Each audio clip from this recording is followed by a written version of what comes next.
Uppsalan ruotsinsuomalaisten kieli- ja kulttuuriyhdistys Rusukki perustettiin keväällä 2010 Uppsalan kunnan liittyessä suomen kielen hallintoalueeseen.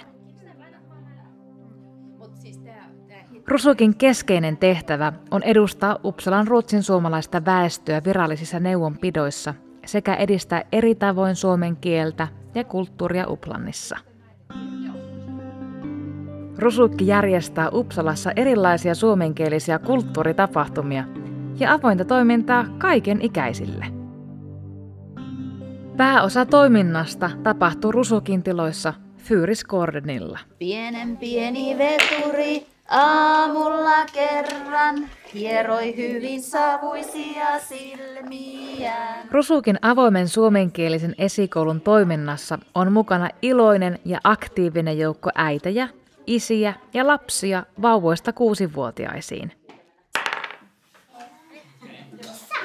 Avoin esikoulu tukee pienten lasten suomen kielen ja kulttuuri-identiteetin kehitystä mukavan yhdessäolon ja tuttujen laulujen avulla. Se tarjoaa myös vanhemmille mahdollisuuden tavata toisia suomenkielisiä vanhempia. Karhu nukkuu, eipäs nukukaan. Ne on tyhjiä sivuja, ne ottaa pois tosta noin. Suomi-koulu on kohtaamispaikka Uppsalan suomenkielisille koululaisille. Suomi-koulussa lapset pääsevät käyttämään suomen kieltä ikätovereidensa kanssa ja saavat tietoa Suomesta ja suomalaisesta kulttuurista. Onko tämä uunipannukakku? Suomi-koulussa järjestetään myös erikoistapahtumia, kuten keilausta, parkkuuria, kiipeilyä ja leikkiteatteria sekä päiväretkeä muun muassa Kolmårdeniin ja Gröna Lundiin.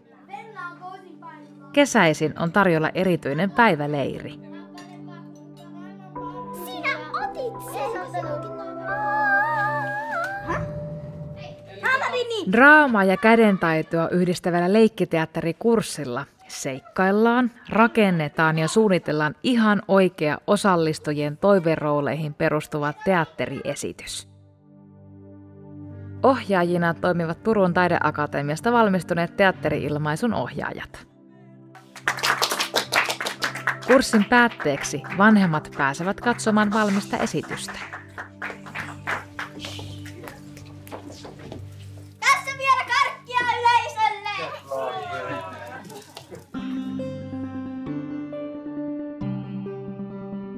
Lukutoukille on tarjolla Uppsalan kaupungin kirjastossa kerran kuussa kokoontuva lukupiiri. Ei se ollut funtsinut sitä, että nyt mä kirjoitan karhusta. Lukupiirissä luetaan osallistujien valitsemaa suomenkielistä nykykirjallisuutta ja keskustellaan siitä.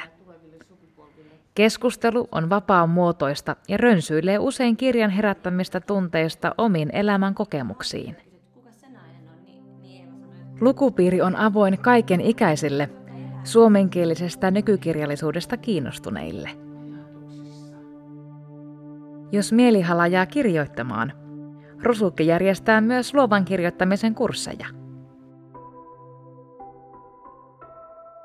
Uppsalan eläkeläiset tapaavat kerran viikossa kahvikupin ääressä Treffpunkt Storgatanissa.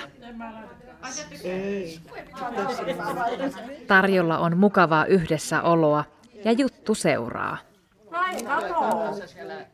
Välillä järjestetään erityistä ohjelmaa, tehdään retkiä tai kutsutaan vieraita kertomaan mielenkiintoisista asioista. Osallistujien omat ohjelmatoivomukset ovat aina tervetulleita. Painetaan sitä itse kuvasta oikealla hiilenäppäimellä. Eläkeläisille on tarjolla myös tietokoneen käytön alkeis- ja jatkokursseja. Kurssien sisältö räätälöidään toivomusten mukaan.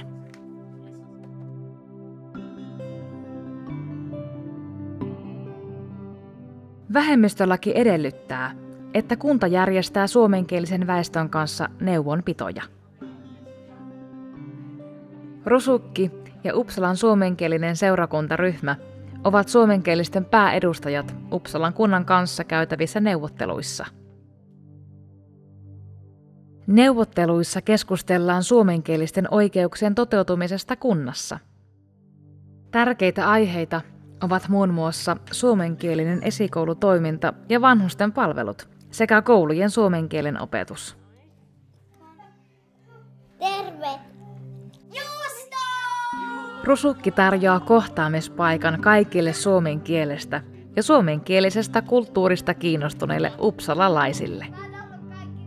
Lisää tietoa löydät osoitteesta www.rusukki.se. Tulkaa mukaan!